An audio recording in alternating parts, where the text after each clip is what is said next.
Sometimes the food gets put on the back burner. So sometimes some things get prioritized over others. Susanna Dumas is a senior studying strategic communications at CU. In the evening, she pre-makes her breakfast, but she might not get lunch.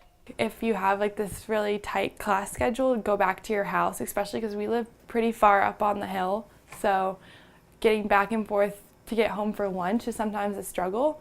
Nearly half of the CU student body don't get enough to eat, a problem that was addressed in a thesis last year by CU student Emily Adamovic. Alyssa Willett, assistant director of the CU Volunteer Resource Center, helped Emily do a survey. There were roughly about 300 responses to that survey, and students came out to say, yes, this is an issue that we deal with and we do need support and help. The inability to access food and live a healthy lifestyle is known as food insecurity, which became globally recognized as an issue in the 1990s, and the definition continues to expand. Food insecurity is actually quite common within many colleges and universities.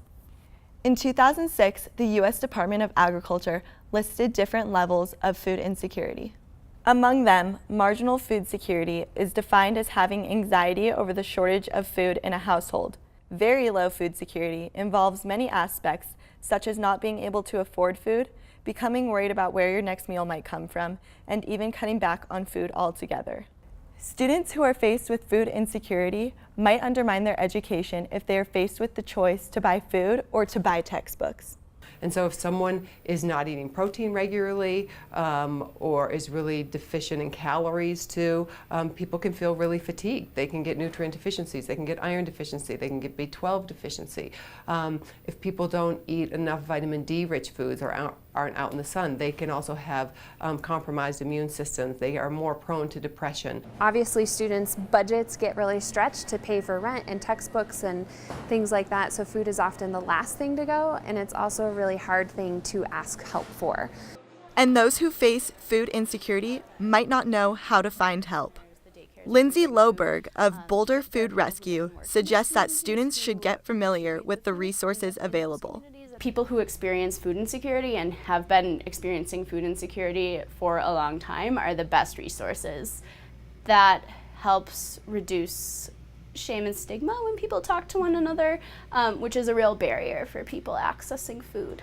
Students who responded to the campus survey said it would be most beneficial if the campus provided food assistance. Food pantries are one suggestion, and there are several in the Boulder area that are also available to people living with low incomes. Food insecurity affects everyone. It's not isolated to a specific group of individuals, and many of the individuals that come through here are also employed. For Susanna, she learned to buy foods that will remain fresh longer. Buying frozen vegetables and fruits as opposed to fresh, because then you don't have to worry about wasting them if they go bad. So it's definitely like a learning experience, especially when we're our age, and we have always eaten at home or had a meal plan. It's like kind of a bumpy road. Reporting for Foodie Buffs, I'm Olivia Letty.